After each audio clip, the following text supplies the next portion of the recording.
Mtakatifu Stanislaus, askofu na shahidi, mtumishi mnyenyekevu wa Mungu, alizaliwa Poland katika karne ya 11.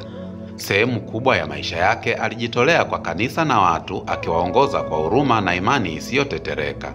Alisimama dhidi ya ufisadi, akikemea dhuluma za wakati wake, hasa udikteta wa Mfalme Bolesław wa pili. Uaminifu wake katika kusimamia haki ulisababisha mgongano, kwani hakunyamaza mbele ya uovu.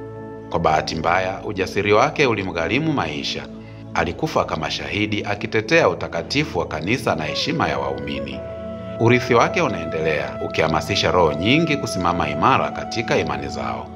Leo anaheshimiwa kama mtakatifu mlinzi wa Poland, ishara ya uadilifu na mapambano ya haki. Hadithi yake inatukumbusha kuwa imani ya kweli mara nyingi huhitaji kujitolea kwa kiwango kikubwa.